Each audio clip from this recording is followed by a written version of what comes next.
Hello, my name is Christopher Sanchez and today I'll be presenting my opportunity audit on Bikeshare Toronto, a public bicycle sharing system that's helping shape a more equitable and climate resilient city. This project was done individually and through it, I focused on understanding how design can push socially responsible systems even further, especially ones that are already making strong progress. Let's start with a quick snapshot of what this project is really about.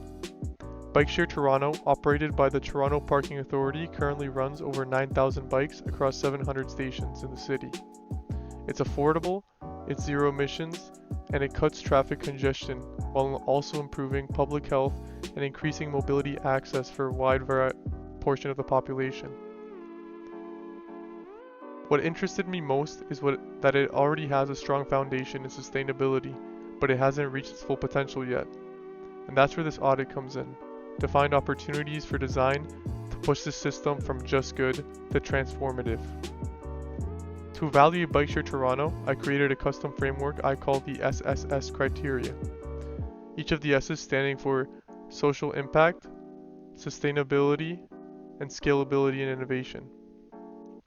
These three dimensions allowed me to go beyond just surface level metrics and get a more holistic view of what's working and what could be better.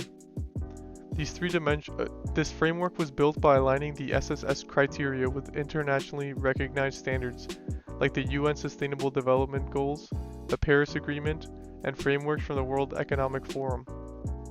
For instance, social impact ties directly into SDG 3, SDG 10, and SDG 11. Sustainability also aligns with SDG 13 and the Paris Accord's emission reduction targets. To make the framework more actionable, I used a scoring table that looks at qualitative and quantitative indicators, things like ridership growth, equity program uptake, emissions reduction, and readiness for expansion. This helped ground my observations in real data and avoid vague or anecdotal assessments. Let's look at how Bikeshare Toronto performed under each criteria.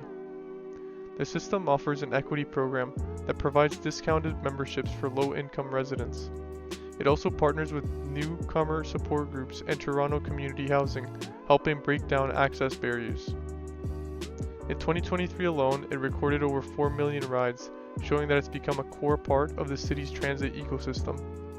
That means fewer cars on the road, fewer accidents, fewer emissions, and more people using active transports which promote a healthy lifestyle both physically and mentally.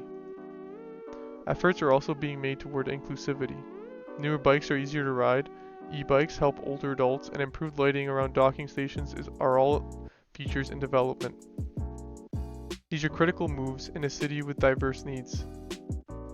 The system is zero emissions by nature, but it's doing more than just providing bikes. It integrates into a wider multi-module network with TTC and GO Transit. It also supports Toronto's net zero by 2040 target under the Transform TO plan, and is planning for more e-bikes powered by green energy. The station expansions are climate conscious too. They're being placed in underserved neighborhoods, which often get left behind in green infrastructure investments. This is where I saw the most opportunity. Bikeshare Toronto is growing, but it's not innovating as quickly as it could be. For example, winter ridership dropped significantly due to weather and lack of adaptive gear. There's also a gap when it comes to inclusive bike types, like trikes or tandem models for seniors or people with disabilities. And while partnerships exist, they're mostly municipal. There's room for cross-sector collaboration that could multiply impact, especially in climate or in food systems.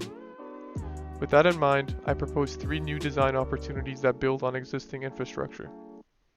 The first being winter-ready bike features. I suggest improving cold adaptive gear like heated handlebars, some modular add-ons, and weatherproof clothing incentives. Design-wise, this calls for collaboration between industrial designers and behavioral designers in order to make the idea of winter biking more inviting and intuitive, instead of just being technically possible. Education programs, gamified winter challenges, and community workshops could help shift the cultural perception of biking in colder months. The second is urban farming cargo co-op. This idea combines food justice and climate action. Bikeshare could partner with urban farms and small food delivery services to create a cargo bike system for last mile deliveries. It promotes green jobs, supports local agriculture, and reduces emissions in food logistics. The third, adaptive bikes for accessibility. This is about expanding the types of bikes available to better serve seniors and riders with disabilities. Introducing trikes, low-step bikes, or tandem options could massively increase access. The app interface would also need to be redesigned for accessibility. Think screen reader, compatibility, simplified modes, and larger visuals. This isn't just about inclusion, it's about designing for longevity. To wrap it all up, Bikeshare Toronto is already doing good, but it can do better. Throughout this audit, I found that its strongest impact lies in its social reach and its alignment with environmental goals. But the next step requires thinking more boldly, integrating adaptive design, seasonal strategies, and cross-sector innovation. This isn't just about a bike rental program, but about creating a living system of mobility and health. Using my SSS criteria helped me go beyond just the surface level and got me a clearer picture of what can evolve next. And in the end, that's what socially responsible design is supposed to do. Thank you.